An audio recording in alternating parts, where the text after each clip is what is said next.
like in the middle of the game they settled down and started playing a lot better. Yeah, horrible start. Nobody scripts that one to start in that fashion. And one of our keys to victory in the game was to maintain our poise, and I think we did exactly that after that horrendous start, and answered the sudden change situation that came up next, and forced them to kick a field goal when it could have been drastically worse. Gave up a touchdown drive that followed that, and then until the final drive of the first half, I thought we did some really good things as a defense and played really good defensive football, and the same thing was true, I thought, in the second half at times. Got there to the end, and when the outcome was probably already in hand, and we let off the gas a little bit. You never want to do that as a defensive football team. You want to play as hard as you possibly can the entire length of the game. 41 points is too many points, and the amount of yardage we gave up was too many yards. We gave it up against an outstanding football team, and continue to learn in the process, and I think improve. There was a period of time in the middle of the first quarter and the second quarter when you forced them into three straight punts, which seemed weird for Alabama, and two of them 3.5, one of them 9.5. What was going on in that period that you were having success? Well, first down efficiency, to be accurate. First down efficiency was going on. So when we were 3 and out, we had good first down defensive plays, got them in manageable third down situations, and were able to execute our third down package for the game.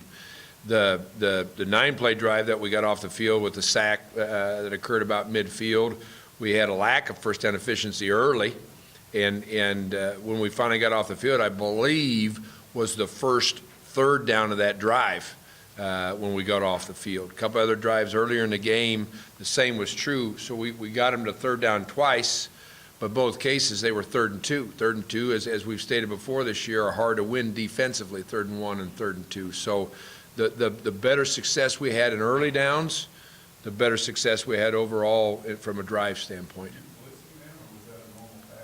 No, we were bringing more pressure in this game. We thought, especially third down, we thought it could be very positive to us, and it was.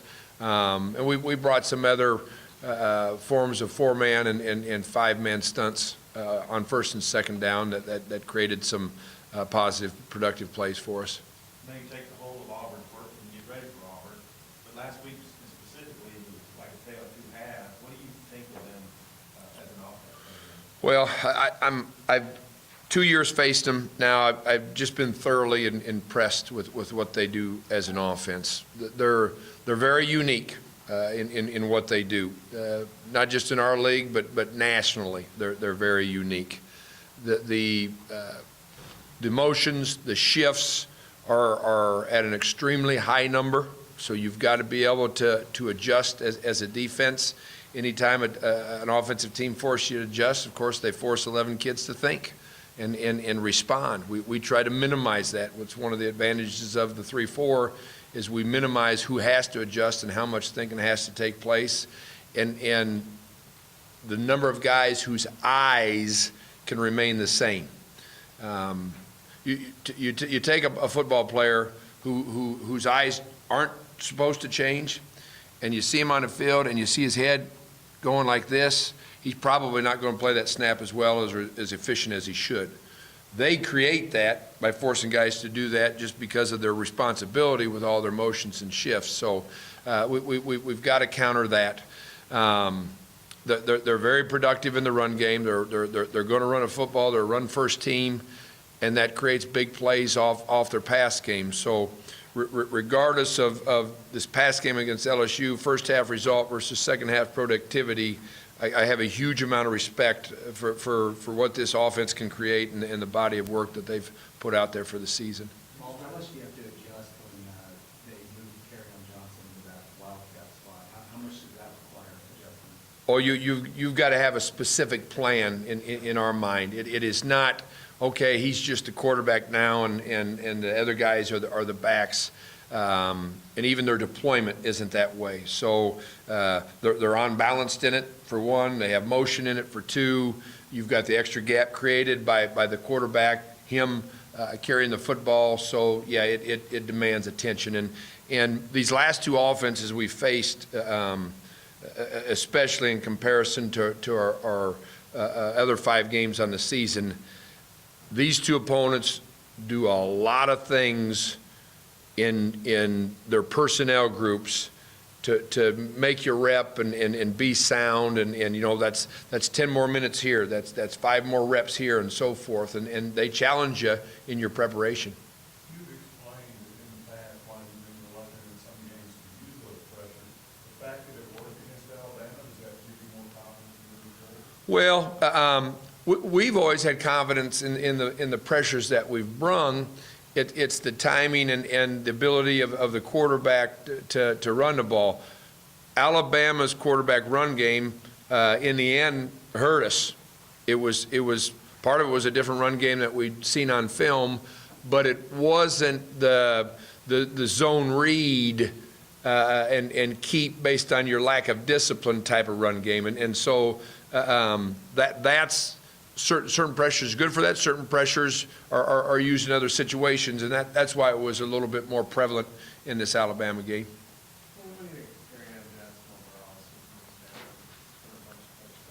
Yeah, and you know, part of that is design of the offense down by the goal line in the red zone with how they're trying to score those touchdowns.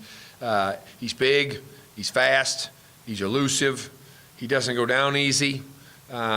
We think he's a tremendous back, and overall, from a stable of backs, we just face as good a group of them as we'll see all year.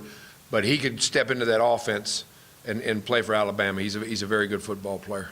So your background, seeing this kind of, you think of this as single wing? I mean, is there any background all the way to high school? There's components of it because of all the misdirection that have, you know, could be a relative of that, but the discipline that it creates that you must have and display as 11 individuals, you know, yes, also relates to single wing type of offenses.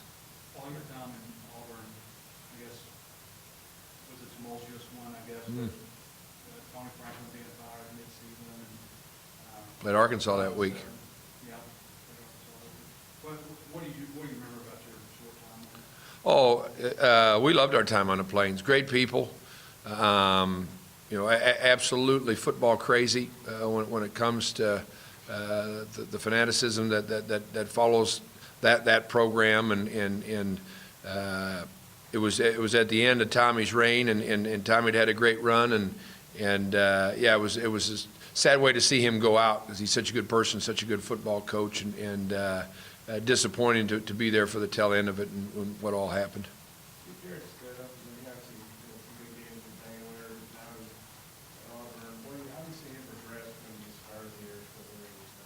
Well, I think completely different offense from what he was in to what he's in now. I think because of that, you see a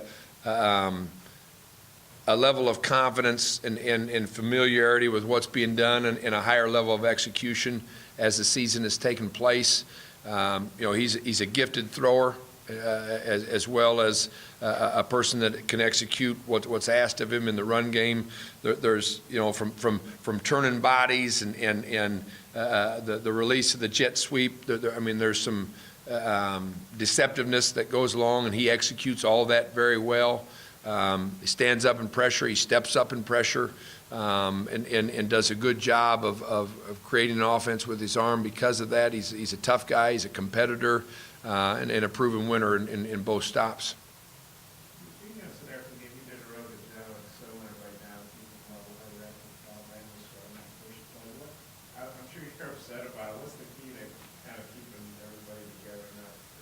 Well, I think we'd given so much attention to the poise piece as a key to victory, and we touched on the fact that we were playing a great team in a great environment, and there was a great chance that adversity was going to come throughout the game. We didn't expect it to come on the first play of defense, but it did. So, okay, it happened now. Let's settle back down and react.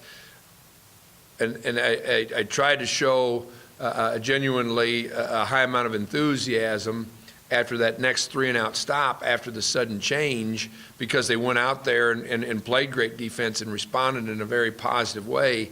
And then even after the next touchdown drive, I knew we were doing things right, and I knew the plan was based on what we'd seen thus far, was in place to allow us to be successful.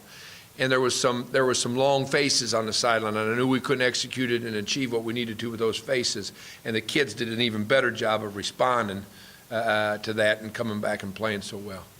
Brett mentioned it here to us, you weren't here 2 years ago, but they were 2-4 2 years ago, rebounded, made a bowl. What did you see from the resiliency, behind the scenes stuff that we don't get access to? Yeah, I have not seen, well, what's the word I'm looking for? Our kids haven't stutter stepped, they haven't hiccuped, they haven't flinched. Our preparation has been exceptional. Our effort on the football field in both our mental preparation and our physical preparation in these last 2 games has been the highest it's ever been. One of our grading factors on game day is play fast, strain to finish number that we attach based on how many guys have loafed throughout the game and how many opportunities we had. And on the practice field, we keep it 2. On those Tuesday, Wednesdays, the last 2 weeks, it has been the lowest that it's ever been. I mean, our kids have been paying attention. They're very intent on the plan that's going in and the opponent and going out there and achieving success. And I don't have any doubt it's going to be the same way as we vary our week's preparation by getting a chance to meet with them and walk through today. Paul, what does Reed Miller bring to you guys, special teams and then maybe some other aspects? An attitude of hard work and determination, and I'm going to contribute in any way, shape, form, or fashion. You've got he and Ryder Lucas, who I believe are playing the highest number of special team snaps of anybody on the football team, and they embrace that role. So they're consummate team players. It would be easy to, well, I should be playing defensive snaps too. He prepares to play defensive snaps. He's got in a couple of games, and when he's gone in there as a defensive player, he's graded out at a high level in the small amount of snaps he has. But he's ready. He's into the plan. But he knows his job to help us win football games is on those special teams plays. And he does a very nice job of executing those responsibilities. Paul, back when you were at Pitt and Gus was beginning his career here, he was sort of an innovator offensively. Is that something you paid attention to or studied back then? Do you pay attention when there's sort of some new innovator out there offensively? If you're seeing it more so, if you're not never played him and without seeing it, probably more studies is the innovation defensively, what's being done to stop the things you're facing. So it wasn't anything I paid attention to back then because I wasn't facing it. Kevin Richardson got knocked down twice, and I Yep. think he was a blindside block on him. How's he doing, and just what did you think of his grit in that game, I guess? He played his tail off. I might have used another word yesterday and described it to the staff, but played extremely hard, was a productive football player, and because he's not the most, his physical stature isn't, he's not a linebacker. He's a nickel back, and who's probably a little bit undersized when it comes to that. And he throws his body around, and he gets his body thrown around, and he makes plays. The interception play he made was a big-time football play. I mean, that was a great play.